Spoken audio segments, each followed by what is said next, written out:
ఇస్తున్నాం పేరట మీకు శుభములు వందనాలు తెలియజేస్తాం బ్రదర్.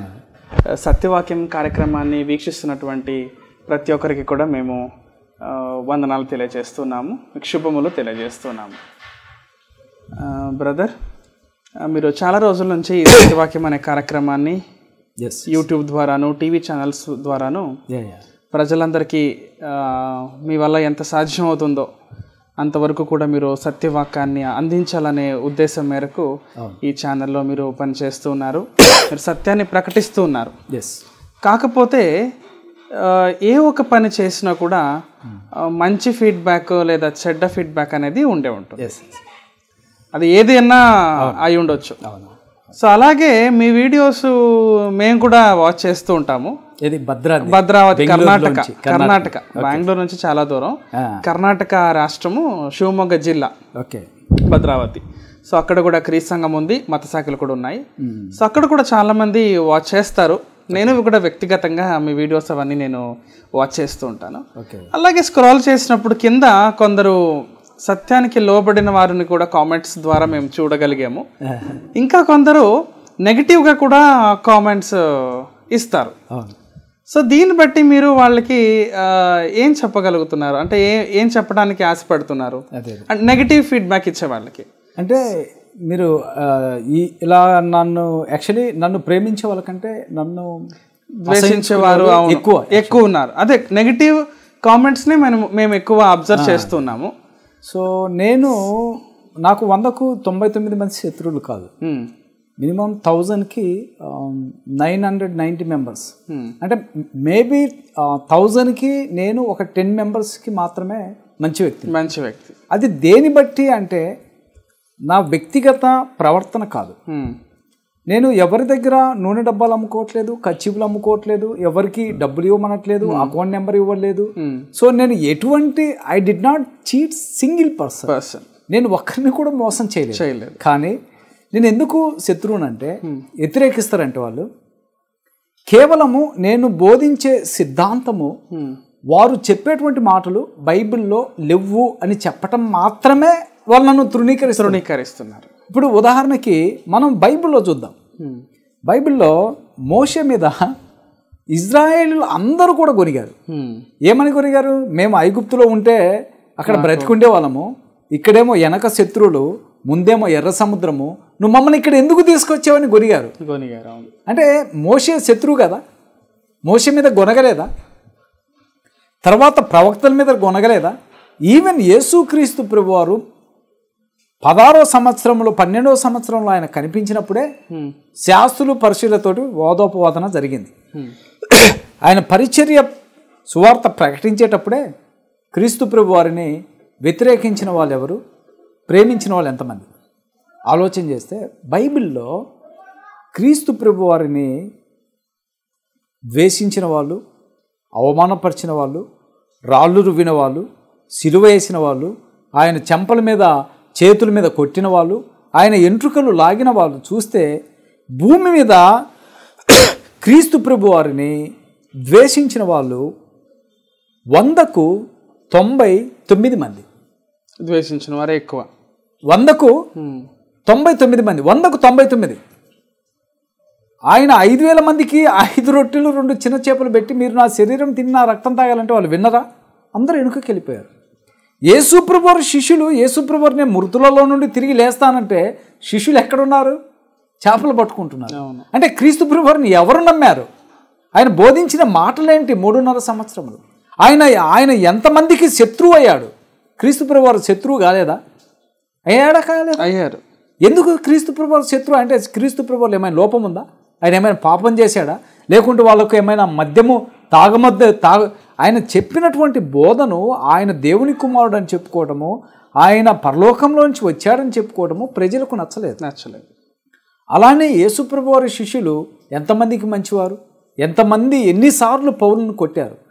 కొరింథీయులకు రాసిన 1వ పత్రిక 2వ పత్రికలో చూస్తే పౌలును ఎన్నిసార్లు జైల్లో వేశారు, ఎన్నిసార్లు బంధించారు, ఎన్నిసార్లు కొట్టారు. 5 మార్లు ఒకటి తక్కువ 39 కొరడా దెబ్బలు కొట్టించుకున్నా అని చెప్పాడు. 5 మార్లు.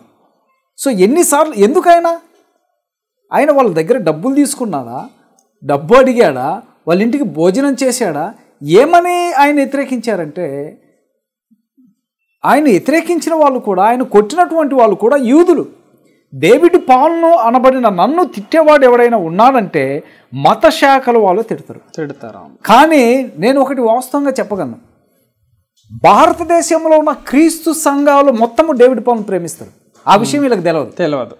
భారతదేశంలో ఉన్న క్రీస్తు సంఘాలన్నీ కూడా మిమ్మల్ని ప్రేమిస్తారు. డేవిడ్ పాల్ అనబడిన వ్యక్తిని ఒక్కరు కూడా హేట్ చేయరు. ఒక్కరు కూడా. 100 మంది అందరు నన్ను ప్రేమిస్తారు. బ్రదర్, ఇంతకు ముందుకే క్రీస్తు సంఘం వెలుగులోకి ఉన్నప్పటికీ ఎంతోమంది సువార్థికులు, ఎంతోమంది డైరెక్టర్లు ఉన్నారు. వాళ్ళెవరు కూడా మీలాగా ఓపెన్ అప్ అయ్యి మీడియా ముందు వచ్చేసి సత్యాన్ని ప్రకటించట్లేదు. మీరు ఇలా వచ్చి ఒక మీడియా ద్వారా సత్యాన్ని ప్రకటించడానికి గల ఉద్దేశం ఏంటి? మీకు ఎందుకు ఆ బ్రాడ్ మైండ్ వచ్చింది, ఆ తెగింపు అది ఎట్లా మీకు ఏర్పడింది అనేటువంటి విషయం? మనం బైబిల్లో స్తెఫనును చూస్తున్నాం. అవును, స్తెఫను ఒకే ప్రసంగం చేసి చనిపోయాడు. అవును. అంటే నేనేదో గొప్పవాడని చెప్పుకోవడం కాదు, కానీ అవును, సత్యం కోసము ఒక్కసారి నేను చెప్పాలనుకున్న సత్యము ప్రజలకు వాళ్ళ చెవులకు వినపడి ఆ తర్వాత నేను చనిపోయినా పర్వాలేదు. ఆ నెక్స్టే కాదు, ఆ నెక్స్ట్ సెకండ్లో నేను చనిపోయినా కూడా I can be very much happy అనమాట. కానీ భారతదేశంలో క్రీస్తు సంఘము తరపున సత్యము కోసము ఫైట్ చేసేవాడు డబ్బున్నోడు చేయలేడు, డైరెక్టర్ అని చెప్పి చేయలేరు. నేను అమెరికన్స్కి, ఫారినర్స్కి నేను లెటర్లు రాయలేను. I cannot write letters. నేను అబద్ధాలు ఆడలేను. వాళ్ళకు అబద్ధాలు ఆడి దొంగ సర్టిఫికేట్స్ చూపించి, దొంగ ఫోటోస్ చూపించి, దొంగ రిపోర్ట్స్ చూపించి నేను డబ్బు సంపాదించుకోవాలన్న పరిస్థితికి నేను దిగజారలేను. ఎందుకంటే వాళ్ళ జీవనోపాధి నిమిత్తమో వాళ్ళేమో నాకు తెలియదు. సత్యము ప్రకటించేవాడు ఎప్పటికైనా కూడా ఏ వ్యక్తి దగ్గర కూడా తల దించుకోలేడు, చేతులు చాపన కూడా లేడు. చేతులు చాపడు, తల దించుకోడు. నా ఉద్దేశం ఏంటంటే, నా పైన ఎవరు నాయకుడు ఉండకూడదు. నేను ప్రకటించే సత్యాన్ని ఎవడు అడ్డుకోకూడదు. ఆకలైనదని చెప్పి సింహం గడ్డి తినదు బ్రదర్, అది మాంసమే తింటుంది. ఎందుకని?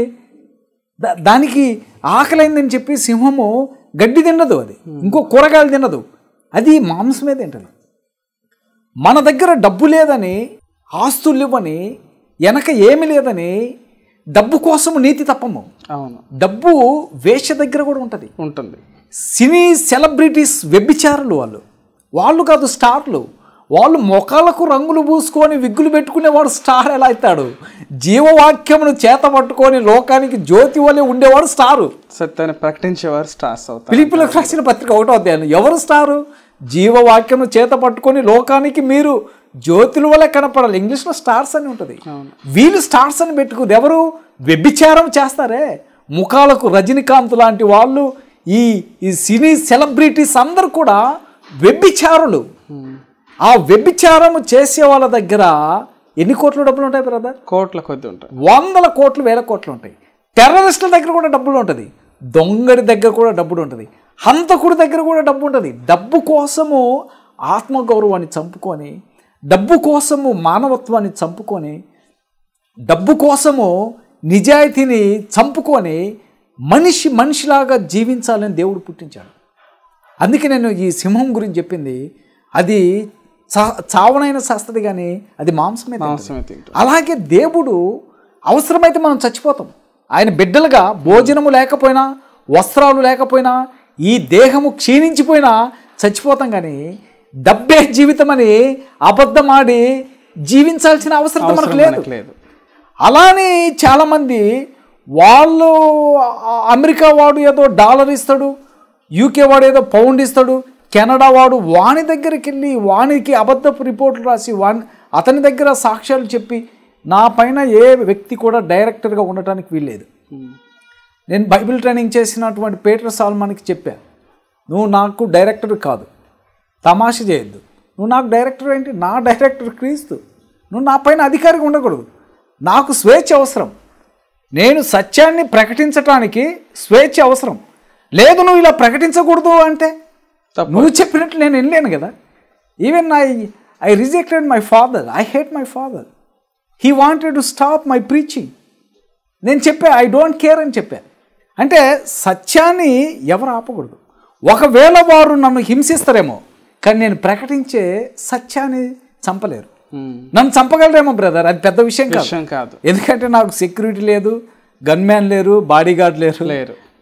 డేవిడ్ పాల్ అనే వ్యక్తి జంట నగరాల్లో ఒంటరిగా తిరుగుతారు. ఒంటరిగా తిరిగే వ్యక్తి ఎవరైనా ఉన్నాడంటే నేనే. మెట్రో ట్రైన్లో ఒంటరిగా తిరుగుతా, నేను ఒక్కోసారి బస్సులో ప్రయాణం చేస్తా, మెట్రో ట్రైన్లో ప్రయాణం చేస్తా, నేను ఒంటరిగా ప్రయాణం చేస్తా. కానీ నా దగ్గరికి వచ్చి తాకే అంత ధైర్యము ఎవరికి కూడా లేదంటారు.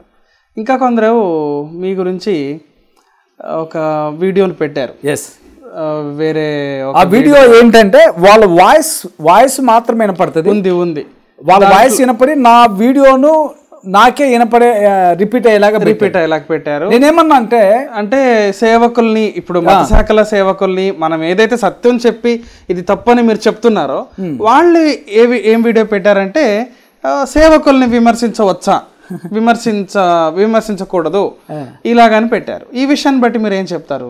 యాక్చువల్లీ నేను వాళ్ళను విమర్శించట్లేదు. బైబిల్ గ్రంథం కూడా సరిచేయము అని చెబుతుంది. అసలు వాళ్ళు సేవకులు ఎట్టయితారు? రక్షణ లేని వాడు సేవకుడు కాదు. వాళ్ళు అబద్ధంలో ఉన్నారు, అసత్యంలో ఉన్నారు, మీరు నరకానికి వెళ్తారు.